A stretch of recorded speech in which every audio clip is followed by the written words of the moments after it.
La delegació oficial catalana va fer a Israel, i dic Israel perquè van ignorar absolutament els territoris ocupats palestins perquè no els interessa, va fer a Israel el passat novembre amb no només era una delegació d'alt nivell política dels nostres representants, suposadament els nostres representants, sinó que a més també hi havia una gran delegació d'empresaris, de líders i dirigents de centres d'investigació, acadèmics.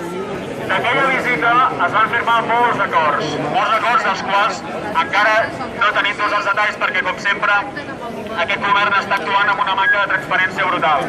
Justament el que estem demanant, entre moltes altres coses que es demanarà la moció que es presentarà demà al Parlament, una de les demandes que es fa és més transparència. El dia 11 es presentarà al Parlament. Una de les demandes que es farà serà més transparència, perquè a sobre que estan firmant acords amb un règim que salta totalment el dret internacional, que no respecta cap resolució de les Nacions Unides des de 1948, a sobre que firmen acords acadèmics, de col·laboració científica, acadèmica, cultural, a tots nivells, amb un règim d'aquest tipus, a sobre ens oculten exactament el que estan pactant. Per tant, primer pas, informació sobre exactament què s'ha pactat i en quines condicions.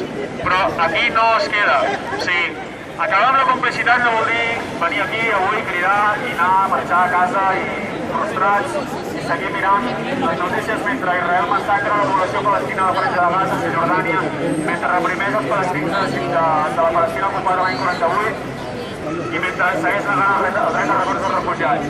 No es limita això. Nosaltres des d'aquí, des de Catalunya, tenim molt de poder, com a ciutadanes i ciutadans, tenim el nostre poder individual d'aplicar, d'intensificar la campanya de boicot, desinversions i sancions i de demanar a les nostres autoritats que deixin de ser còmplices de totes les polítiques il·legals i criminals que està duent a terme Israel des de l'any 1948. Que bàsicament es poden resumir en ocupació, colonització i apartheid.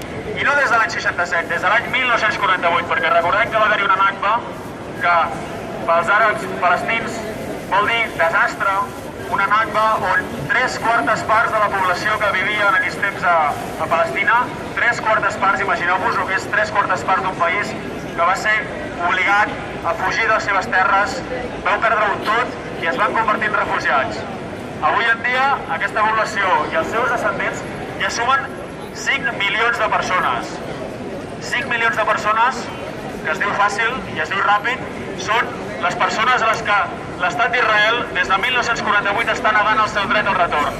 Perquè els palestins, com qualsevol poble del món, com nosaltres, com els kurds, com qualsevol altre poble del món, té dret al retorn quan ha estat desplaçat per un conflicte. Per tant, no és una cosa específica que demanin els refugiats palestins només, està recollit en el dret internacional, en el dret internacional humanitari. Senzillament Israel, per criteris racistes i ètnics, no ha volgut mai reconèixer aquest dret que té qualsevol poble de la terra. Per tant, recordem que nosaltres tenim molt de poder per acabar amb aquesta complicitat que hi ha en aquestes dues bandes d'aquesta plaça. Per exemple, l'Ajuntament de Barcelona, crec que des dels anys 90, té un doble agermanament amb Gaza i amb Tel Aviv, per aquella vella dinàmica dels acords d'Oslo on es buscava l'equidistància, buscant l'equiparació i la igualació entre ocupat i ocupat. Bé, després que Israel ha destruït en diverses ocasions el famós parc de Barcelona de Gaza i l'ha tornat a pagar i, com sempre, sol passar, anem pagant mentre Israel destrueix, l'Ajuntament de Barcelona no ha acceptat en aquest moment trencar aquest agermanament amb l'Ajuntament de Tel Aviv. I ara que està bombardejant la Franja de Gaza, no només està tenint un silenci que realment fa mal, perquè l'Ajuntament de Barcelona està agermanat amb Gaza i estan callant mentre cauen les bombes sobre la població civil, no només calla amb el seu poble agermanat, que és la ciutat de Gaza, sinó que a més segueix mantenint un agermanament amb l'Ajuntament de Tel Aviv, amb la ciutat de Tel Aviv, que és cada vegada més insostenible. Per tant, hem de seguir pressionant a l'Ajuntament de Barcelona perquè trenqui d'una vegada aquest agermanament inacceptable amb l'Ajuntament de Tel Aviv. No perquè ho diguem nosaltres, sinó perquè ens ho va demanar la societat civil palestina l'any 2005, que apliquéssim un boicot, desinversions i sancions, i això inclou el boicot institucional contra totes les institucions israelianes. Totes vol dir totes, acadèmiques, culturals, científiques, polítiques, perquè el BDS no va contra les persones, el BDS no està dirigit contra els individuals israelians o israelianes, està dirigit contra les institucions, perquè és atacant contra les institucions com acabarem amb aquest règim de la mateixa manera que es va fer contra el règim d'apartheid sud-africà.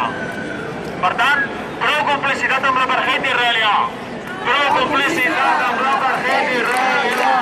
Prou complicitat amb l'apartheid israelià! Prou complicitat amb l'apartheid israelià!